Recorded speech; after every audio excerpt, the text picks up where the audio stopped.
He is an award-winning author and military historian, a former Army officer who served in Vietnam, similar to several of us. Let's see, he's been a prior author of some award-winning books, including Soldiers on Skis, The Rock of Anzio, and The Fighting First, and he's currently the editor of World War II Quarterly magazine.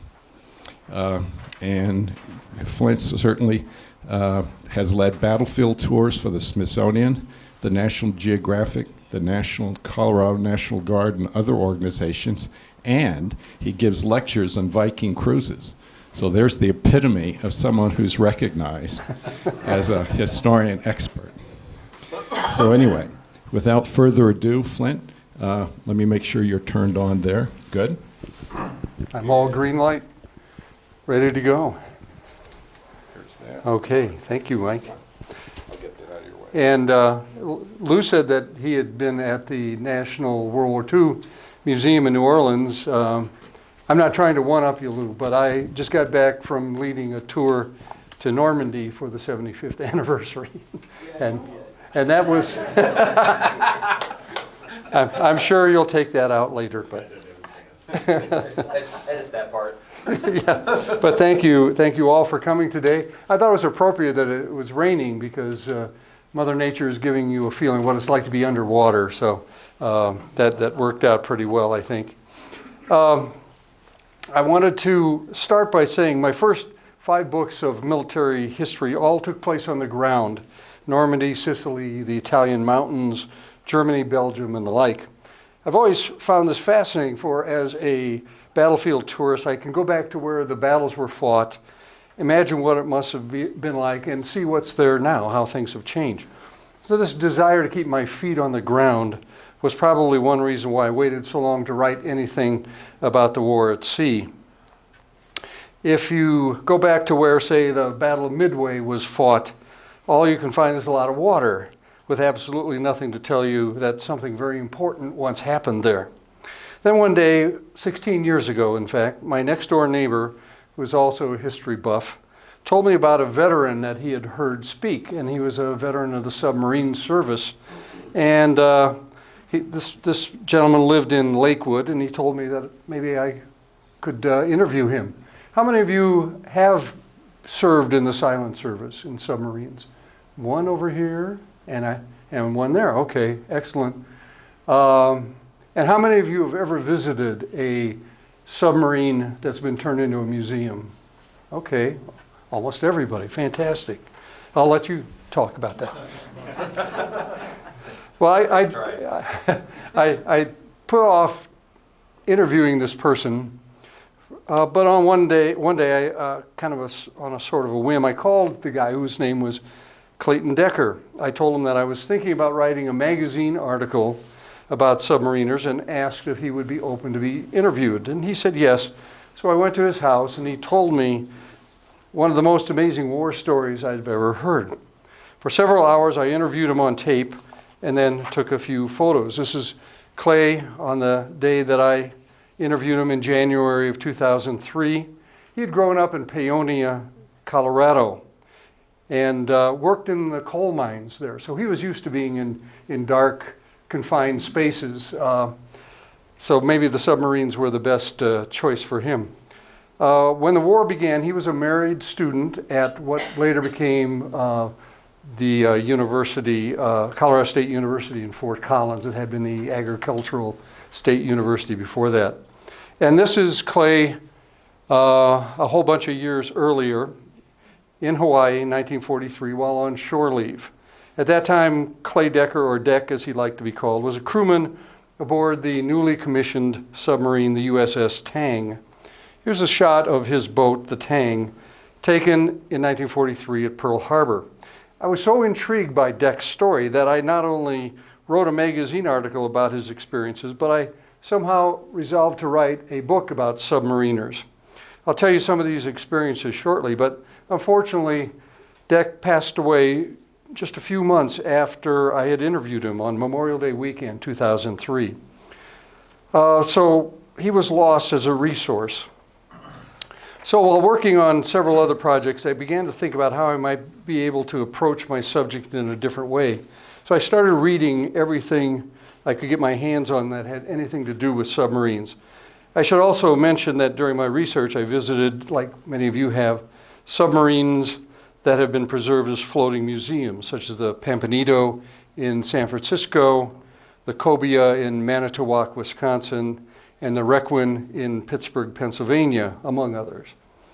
I also began exploring the many websites devoted to submarines, and in that way came across a submarine veteran by the name of Ron Smith, who turned out, as luck would have it, to have written and self-published a book about his experiences entitled Torpedo Man.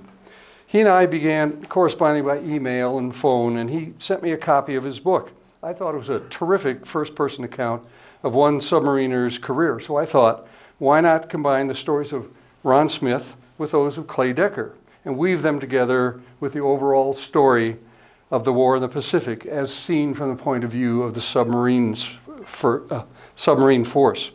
Hence was born The Depths of Courage, American Submariners at War with Japan, 1941 to 1945. To get more of the submariner stories down, Ron invited me to attend the U.S. Submarine Veterans Convention in Orlando in September 2005. And I cornered a few of these gentlemen, and they told me some amazing stories. What made it work perfectly was the fact that Ron Smith was transferred from active duty in the submarines to shore duty about the same time that Clay Decker was going onto active duty in the submarine. So I used them as bookends for the tale, and then interspersed everything else in between them. Now, Ron Smith, or Smitty, as he liked to be called, was born and grew up in the industrial city of Hammond, Indiana, in the northwest corner near Chicago. I was well aware of Hammond because that's where I was born, and spent the first 6 years of my life before my parents moved across the state line to Illinois to a town called Calumet City. Anybody ever hear of Calumet City? Oh, wow. I think you saw the Blues Brothers movie where they were trying to get to the orphanage in Calumet City. But both of my parents continued to work in Hammond, which was only 3 blocks from my house. So right away, I knew that Smitty and I had some sort of connection. In addition to the interviews I did with him, he allowed me to use large portions of his memoirs, Torpedo Man. Here's a photo of Smitty and his older brother Bob taken around 1940 or 41. When the war broke out, Smitty was only 16 and wanted to drop out of high school and join the Navy with hopes of becoming a naval aviator. But his dad, Ernie, who had served in World War I aboard the battleship USS Utah, which was sunk by the Japanese and now lies as a memorial in Pearl Harbor, wanted Ron to finish junior year first. Smitty agreed, and in July 1942, his father signed the papers giving him permission for his underage son to join the Navy. And here's a familiar picture we've seen already of Smitty in 1943 after he had qualified as a submariner. In the book, I follow Smitty through boot camp and then torpedo school in San Diego and finally to submarine school at Mare Island. This was an incredibly intense bit of schooling, as you can see from this schematic. It's a little bit fuzzy. A submarine is packed with a whole lot of stuff. And he had to know every inch of this submarine. He had to know what every dial showed, what every switch did, what every line, whatever pipe, whatever, anything on the submarine did. And he had to know everybody else's job. That was one of the roles of the submariner.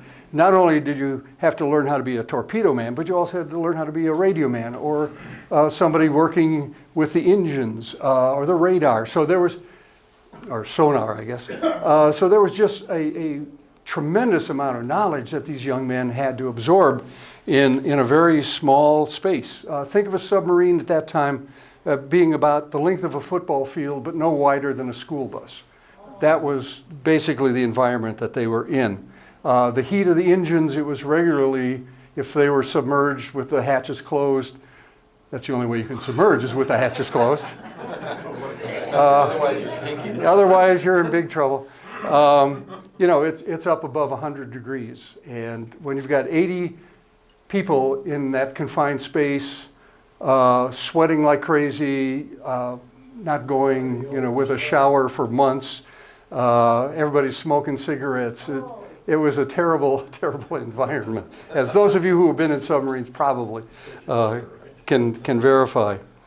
The book details what the submarine force was doing. This is the Seal. This is the boat that Smitty was assigned to when he got out of submarine school and was qualified as a submariner.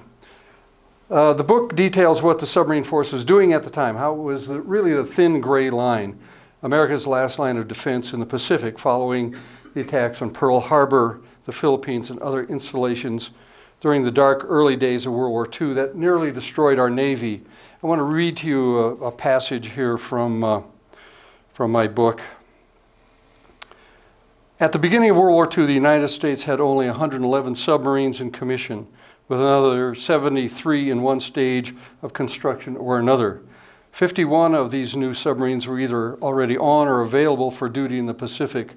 By the end of the war, the United States would have a total of 252 submarines, far fewer than the more than 1,100 deployed by Germany and the more than 600 built by Japan. Yet what submarines they were. The fleet submarines that came into service in 1943 were the most sophisticated and complex war machines of their day. Each multi-million-dollar submarine, $7 million here, was manned by the equivalent of less than half an infantry rifle company and was commanded by the Navy's equivalent of an Army major or lieutenant colonel. Yet each submarine could carry some 12 tons of explosive warheads, 10 tons more than the bomb load of a typical B-24 bomber. The submarines had tremendous range, approximately 10,000 miles, and could stay on patrol for 45 to 60 days. So a little background there on the submarines. I also wanted to cover what was going on in the wider war in the Pacific, talking about the surface naval battles that were taking place, talking about the island battles such as Iwo Jima, Peleliu, Guam, Okinawa, etc. Early in the war, our submarines were slow, small, and obsolescent, yet the courage of the submarine commanders and their crews bought time for the United States to recruit and rearm and stand up to the Japanese juggernaut that was sweeping across the Pacific all the way to the shores of our west coast, even firing on some west coast targets. One of the major difficulties during that time was the fact that our submarines were equipped with Mark 14 torpedoes that didn't work. All too often, our subs operating out of bases in Hawaii, Midway, or Australia would locate an enemy convoy, fire torpedoes point blank at a ship, and then have to run for their lives when the tin fish, as they were called, failed to explode, either by running too deeply or because the detonators did not detonate when they were supposed to. It was frustrating, maddening, and costing American lives. Admiral Charles Lockwood, under the yellow X there, the head of the submarine force in the Pacific, was doing his best to solve the torpedo problems. But the Navy's Bureau of Ordnance in Washington continued to claim that the problem lay with the submariners themselves and not with the torpedoes, which cost $10,000 apiece. Much time elapsed and many ships escaped while Lockwood and Buord went round and round. It would take over a year before the Navy finally admitted the problem was the faulty torpedoes and not that of the brave crews, and then start to do something about it. Meanwhile, Smitty went out on 5 patrols in this SEAL, survived a couple of horrendous depth charge attacks, and managed to live through some very harrowing moments, which we detail in the book. We also talk a lot about the conditions on board the submarines, such as the cramped living quarters. Depending on the type of sub, anywhere from 50 to 80 men shared a very small space. Here, for example, you see sailors squeezed into the mess hall. The officers had slightly more luxurious quarters, but they were just as cramped as the enlisted men's.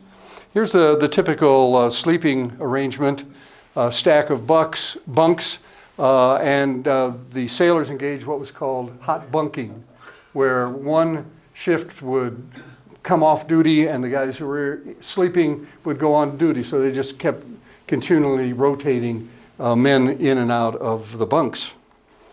And as you can tell, the kitchen or galley on a submarine had no wasted space. And food was provided round the clock because there were always ships coming on and going off, so you had to continue to feed them.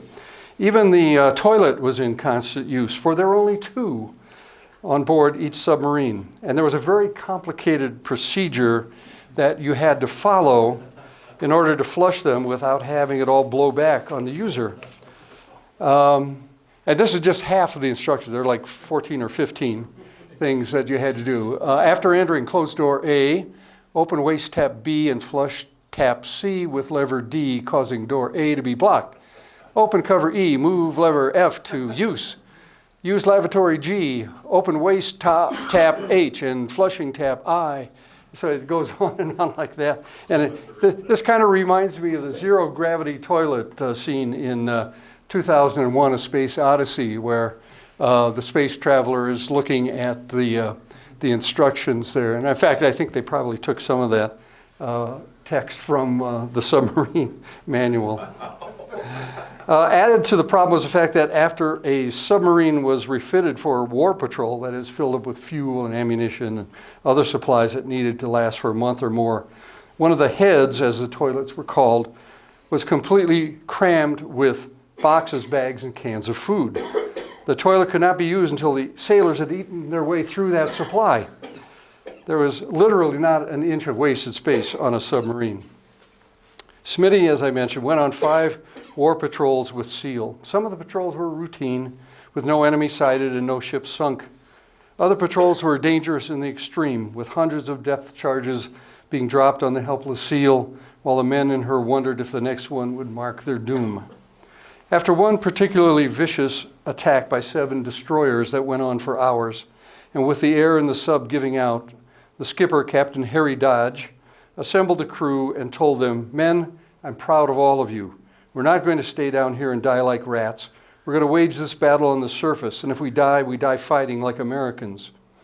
As we write, Dodge scrambled up the ladder, cracked open the hatch, and a blast of cool, fresh air, along with a small torrent of cold seawater, rushed into the superheated interior, instantly turning the atmosphere inside the control room into a fog so thick that it was impossible to see.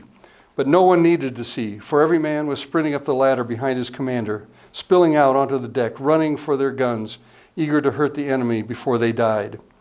Smitty slipped and slid across the wet deck as he dashed for his battle station, the 20-millimeter gun after the conning tower. He opened the ammo locker and began retrieving shells as fast as he could, feeding them to the gunner. Any second now, Japanese shells would rake SEAL, for the destroyers had been there all day, licking their collective chops, just waiting for SEAL to surface. The 3-inch gun swung on its mount, the gunners looking for targets. The same for the 20s, fingers tensed around triggers. It was now or never. There was only one problem. The 7 Japanese destroyers were gone. The men scanned this way and that, straining to force their eyes to find targets in the dark, but there was nothing, no one, not a sign of anything. The sea around them was black, vacant, empty. The crew was happily perplexed. Perhaps the enemy had run out of depth charges. Perhaps they had concluded that SEAL was lying dead on the bottom of the ocean. Or perhaps they had just gotten bored and gone home. Whatever reason, the Japanese had vanished, leaving SEAL totally and miraculously alone beneath the stars. Everyone was silent as they secured from battle stations, cleared the decks, and returned to the sub's interior. They felt they had just experienced something that was beyond words, beyond comprehension. Little by little, the patrols and the knowledge that friends of his were dying as other submarines on which they served were lost took their toll on Smitty, who was still a teenager. One day, before departing on his 6th patrol, doctors performed a routine physical and discovered that his nerves were shot, that he was suffering from what we now call post-traumatic stress disorder, or PTSD. He was taken off sea duty, and reassigned to shore duty. At about this time, Clay Decker and Tang were going off to war. Tang was skippered by Richard O'Kane, one of the most aggressive and fearless submarine commanders of all time.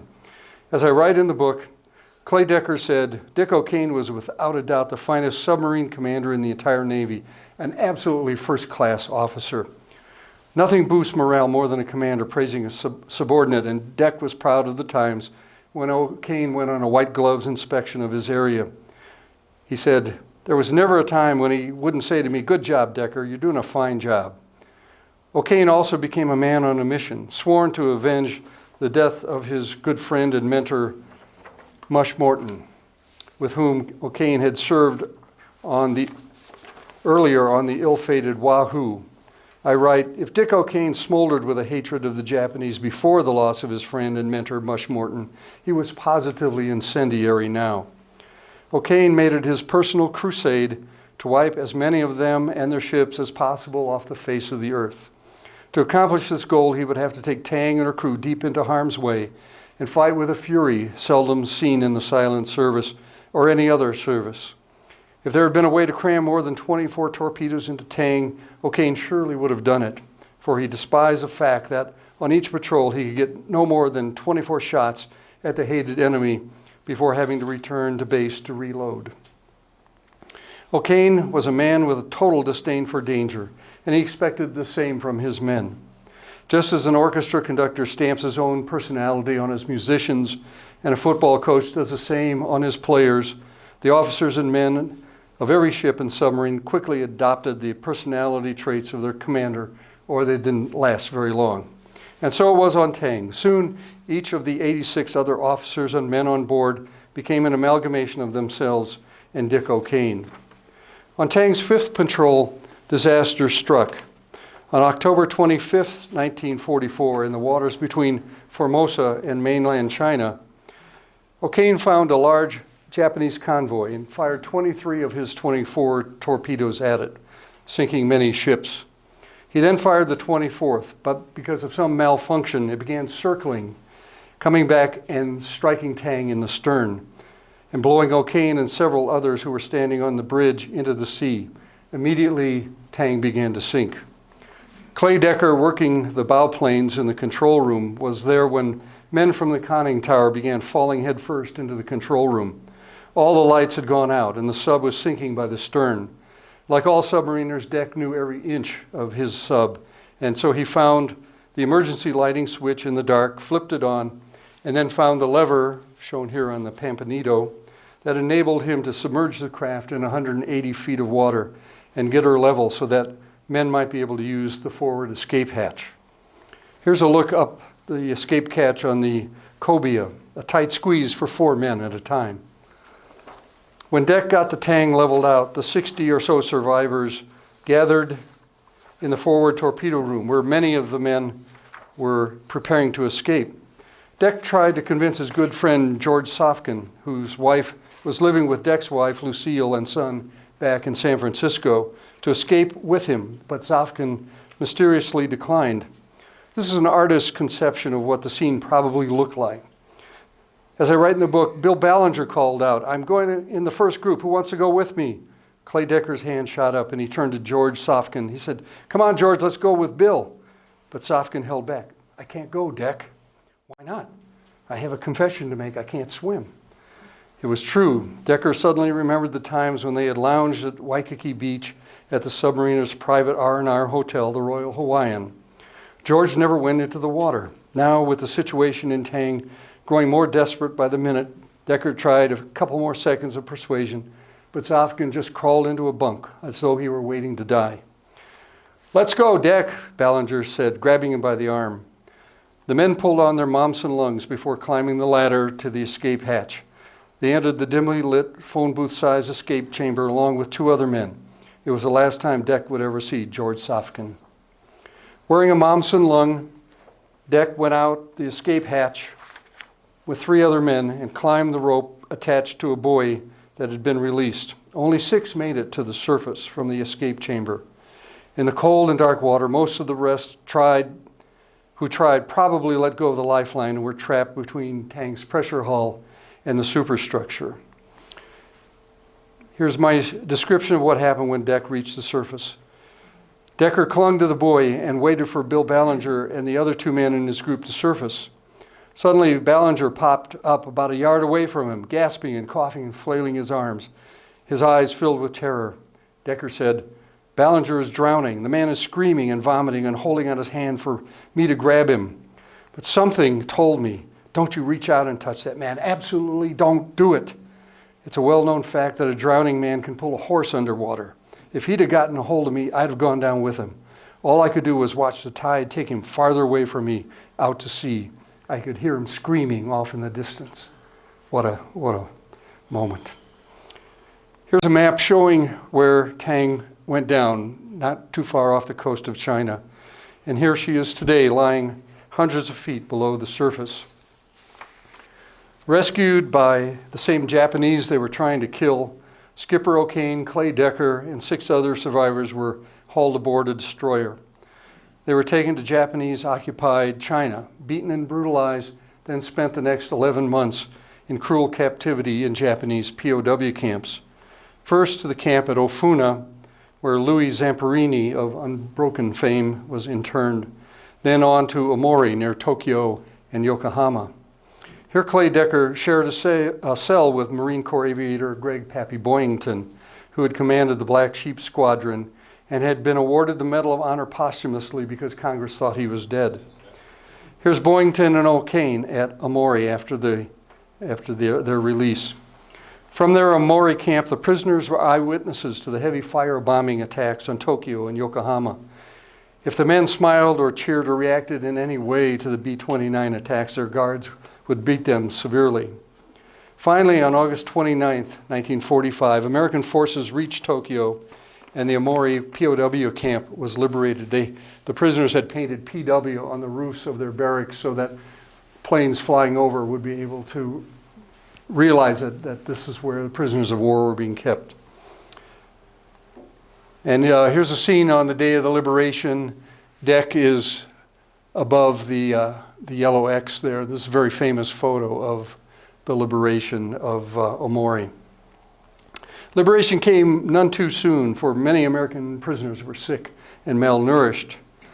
And following the liberation, the prisoners returned to the U.S.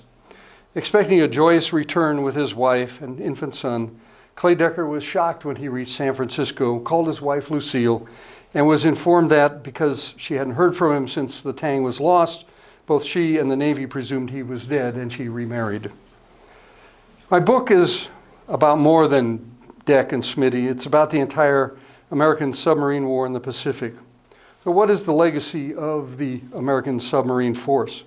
With a total, eventually, of only 288 submarines, smaller than both the German and Japanese submarine fleets, the American submarine force accounted for 60% of all Japanese tonnage sunk during the war, virtually strangling Japan's lifeline of vital imports and drastically reducing her ability to supply her far-flung garrisons. To achieve that record, however, 52 American subs and 3,400 submariners were lost, 22% of the total, the highest percentage of loss of any American branch of service during the war. What should also not be forgotten was during the first few months of the war, the American submarine force, despite their faulty torpedoes, stood virtually alone against the might of the Japanese Empire in the Pacific and bought time for the U.S. Army, Navy, Marines, and Coast Guard to fill their ranks with fighting men, and for American industry to turn out the ships, planes, tanks, guns, and other weapons of war to ensure victory. So that's a capsulized version of the book. We'd be here all day if I recounted all the other amazing stories included, such as the rescue of the shot-down Navy pilot and future President George Herbert Walker Bush by the submarine Finback, or the tragic loss of the Harder, declared the supreme destroyer killer of World War II, or an appendectomy performed at sea, performed with spoons and a knife blade, or the submarine Barb that destroyed a Japanese railroad train, or the fatal heroic decision of Captain John Cromwell, who had the plans of an upcoming operation in his head, and he decided to go down with the stricken submarine Sculpin rather than try to escape and risk capture and torture by the Japanese, a deed which earned him the Medal of Honor posthumously. These are just a few of the many incredible but true stories in the depths of courage, The writers of fairy tales begin, once upon a time, the tellers of sea stories say, this is no bullshit. And no matter how unbelievable the stories that you read in this book may seem, they are no bullshit. My late great co-author and I hope you will buy a copy of the book. And if you do, I'm sure that you'll come away, as I did when I started working on this project, with the solid conviction that the young men who manned our submarines more than 70 years ago were some of the most daring and courageous warriors that our country has ever produced. I thank you for your attention today, and I'm open for questions. Don't make them too technical, because I'm not a submariner. Yes, Mr. Brownwater Navy in the back. Why did you call it a boat? Pardon me? Why did you call the submarine a boat? A submarine is a boat because it's not a ship. All submarines Come are on. boats. I know. I'm Navy, I know that. I wanted everybody else to know. So can you tell the difference? What's the difference? It depends on the size of the vessel. In the broad answer is if a craft can be carried on a ship, it's a boat. But there may be a more technical answer. Okay, thank you. Yes, sir. I was just kind of curious, back in that era, how fast could the subs go and what was their max depth? The speed was approximately what we'd call 20 miles an hour, or maybe 23, depending on the type. This would be on the surface. It'd be less under the water. They would normally dive to a depth of around 200 feet. They would always do a test dive after the submarine had been commissioned to check out, make sure rivets weren't popping and all sorts of life-threatening activities were taking place. They could go to 400 feet if necessary, but there are recorded incidents where the submarine went below 400 feet, and your ears are popping, your eyes are bulging, the light bulbs are bursting. I mean, it's not a pleasant depth to be at, but generally 200 feet was considered relatively safe from the depth charges. I think it was documented that Tang did a test dive down to 600 feet, but it's not what you'd want to do. Yes, sir. How long was the training for as much as I had to learn? Well, depending on your specialty, 6 months would probably be the average. They would go to submarine school and learn the basics. And then if you were a torpedo man, you had further specialized training for that. Or if you were going to be a radio operator, you would go to a special school for that as well. I wanted to mention, too, that I do have some copies of the book with me, $20. And if anybody is interested, I have a copy of the book in Japanese. I don't know what it says. They may have taken everything I wrote and rewrote it for the Japanese audience, but let's go with Lou, yes. Well, I was wondering, the Japanese, are they buying them? Well, I don't know. I haven't gotten any royalty checks from Japan lately. Dave? Yeah, it's one of, as people probably know or may not know, we have an exhibit upstairs on the tank with some information about Clay Decker, and we also just recently acquired a Munson lung, an actual Munson lung, so. Yeah. Afterwards, people will see that. Yeah. Is the Munson on? No, it's not on display. Not on display yet? Okay. It was. This would be perfect. All right. Also, the exhibit upstairs has a short video. Again, we're hoping as you go through the museum, you'll notice we have a series of small little computer tablets there, and each of them has a series of short videos which highlight some aspect of a particular exhibit, and we hope you'll start using it. But the one by the Tang exhibit actually has a short interview of Clay Decker. Bob? Well, there are two kinds of ships in the Navy, I am told. Submarines and targets. I served as a target, but I was still asked to speak a couple of times to the local chapter of submarine veterans because I talked about the first submarine, or the first submarine to successfully sinking enemy ship, which was the CSS Hunley. And, but every time I went there, they reminded me that I served on a target. Any other questions? Well, Oh, Is The Ron? is Ron Smith still alive? unfortunately, no. He died 5-6 years ago, I think. It was kind of interesting. Like a lot of men who served in the Pacific and fought against the Japanese, whether it was on land or on the sea, they had a deep hatred for the Japanese. And after the war, Smitty said, I'm never going to buy any Japanese cameras or TV sets or cars or anything. He ended up being a Toyota dealer in Austin, Texas. You follow the money, right? Exactly. well, Flint, thank you so much for being our speaker. Thank you, Mike. And would like to give you one Oh, of our wonderful. challenge coins. Wonderful. I know you have. I have a collection of these Collection. now, yes, thank you. Yeah. Oh, and by the way, I think we're scheduled this fall. I'm going to do a recap of my tour to Normandy for the 75th Yes. anniversary. It'll be kind of like That'd be great. a slideshow, what I did last summer, kind of a thing. So Oh, thank you well, again. we hope you'll join you for that. And just before we end up, Lou had a